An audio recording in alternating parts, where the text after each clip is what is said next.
If you want to know why I suddenly took a break for about 2 weeks, stick around. If not, here's where the video actually starts. So yeah, I took a 2-week break out of nowhere, and for those of you wondering what happened, here's what's up. So, as some of you know, I just graduated from college in May and I'm starting a new chapter of life, and I'm getting ready to move out and start a job and do that whole thing.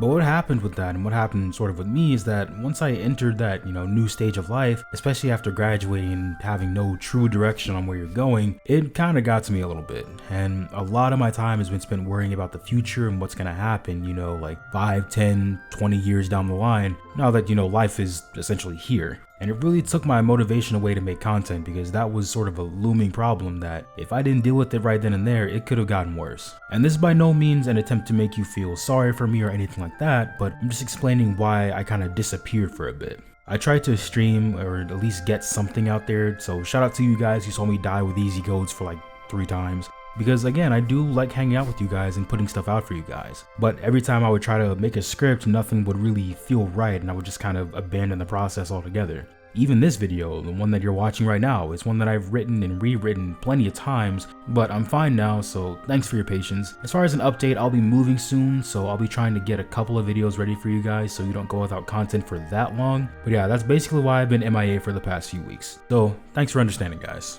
And now, onto the video.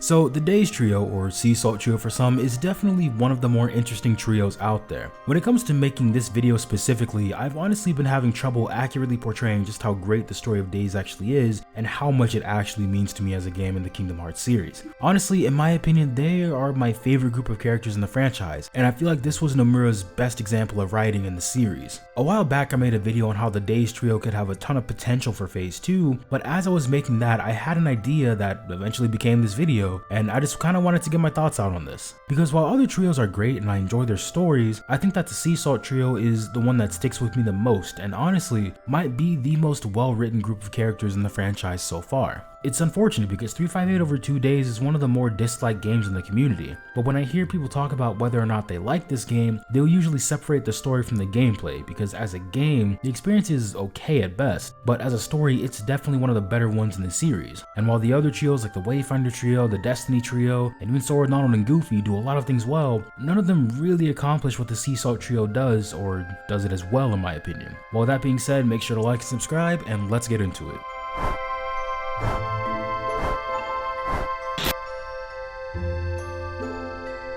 But before we get into the Days Trio itself, let's take a look at the game they're in because it's actually built on a very interesting premise and actually works into their characters pretty well. Everything we've seen in the series thus far is through the lens of people who are on the side of light, but this is the first time we get a look into the main antagonist of the series, Organization 13. And that in itself was a really good way to flesh out the organization that we've already defeated at this point. Say what you want about the gameplay, but I think getting a behind the scenes look into the organization was a unique idea, even if the execution could have been a bit better. Honestly, Days has a lot of good ideas that were just executed pretty poorly, because it brings organization members down from that larger than life pedestal with the exception of Xemnas and really humanizes them and makes them seem like actual people instead of just hurdles for our heroes to overcome. And I feel like that doesn't get talked about enough. And having the Sea Salt Trio starting as a part of that organization was a good way to not only get a look into the organization but also get a look at all the members of the Days Trio before Kingdom Hearts 2 and also flesh out the story of Roxas, Axel, and Xion as well, essentially checking off 2 boxes with 1 game. But when it comes to the Sea Salt Trio specifically, I think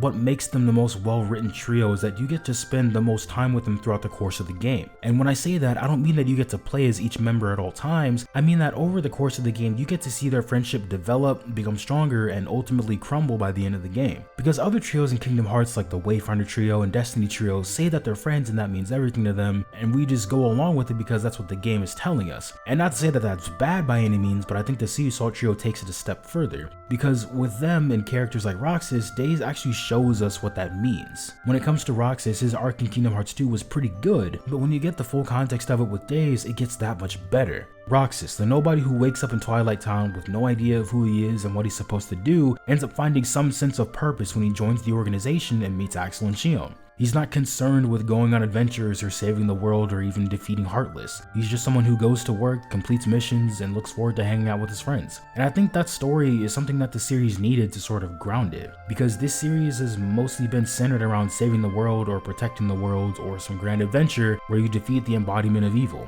But 358 over 2 days has a much more nuanced motivation when it comes to the purpose of its story. This isn't a game where you defeat the larger-than-life final boss and enjoy your victory at the end. This game is a very personal story, and it reflects that even when it comes down to the actual gameplay and pacing of the game. I feel like because of the mundane nature of the game, it does a pretty good job when it comes to immersion as well. When it comes to the actual gameplay, the game really puts you in the shoes of Roxas by having you feel the same emotions that he feels as you go throughout the game. Those points in the game where you can go a couple of days or maybe a week or two without substantial story progression feels mundane because it's supposed to and puts you in the same headspace as Roxas. At the beginning of the game, we see Roxas act like a zombie, but as he forms that bond with Axel, you really get to see Roxas come out of his shell. And the same thing happens with Axel as he sheds that hard exterior when he becomes friends with Roxas. And I like that because not only does it contextualize what happened in Kingdom Hearts 2 with Roxas and Axel, but at the end of the day, it just feels natural. It doesn't feel like the game is forcing us to like these characters. It's not dropping new characters on us and telling us to see them as friends, so it makes sense. It introduces the characters and actually takes the time to build up the relationship between these characters, so there's no behind the curtain thing that happens and suddenly they're friends. And sure, the dialogue can be a little off-putting sometimes, but I think overall at the end of the day, Days does end up portraying the bonds between Roxas and Axel very well. And then it all comes together when Xion is introduced and Roxas kind of becomes that bridge between the two of them. And even when Xion and Axel meet, he doesn't really see her as much of a friend right away.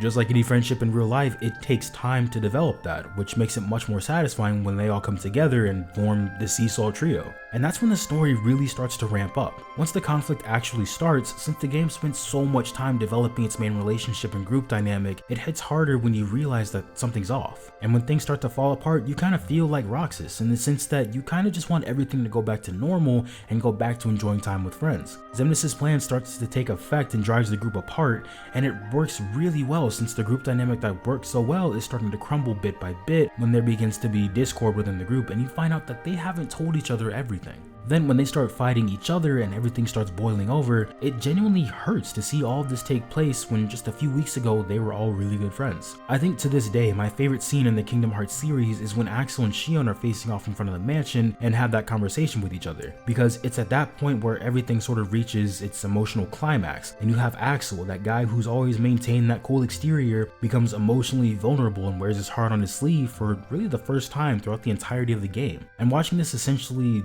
emotionally distant character act in this very visceral way, it genuinely hurts because the relationship that was built over the course of a year is slowly falling apart. And that leads to one of the most emotionally charged scenes in the series. And near the end, having him to be the one left behind to deal with losing two of his best friends was a great touch. If you want something to hit hard, you have to do two things. You first have to have the action happen, which is pretty self-explanatory, but the part that actually makes it work is the reaction to it. Seeing how this action affects other characters in the series and feeds into their stories as well is a way to really make something hit home. And with Axel being the one left behind and having him say that he'll miss Roxas means a lot, because it wraps up his character development in admitting that while in the beginning he had to warm up to Roxas, he's now his best friend. And having to watch him walk away right off the death of one of his other friends and having to accept that really hurts to watch and really drives home that emotion. And not only that, but it also adds weight to not only the scenes in Kingdom Hearts 2 when he fights Roxas and dies for Sora, but also in Kingdom Hearts 3 when Roxas and Xion return. And while this is obviously my own personal opinion and my interpretation of what happened, I really think that the Days trio is Nomura's writing at its best. Because in taking the time to actually develop the characters of the trio, it makes everything more believable and has the player become emotionally invested in the relationship between the characters, since we know everything and all the hard work that went into it. And I think as individual characters, Roxas, Axel, and Xion are still fine characters. Their stories aren't as great as others when it comes to individual character moments, but honestly, I think they're second to none when it comes to them as a trio.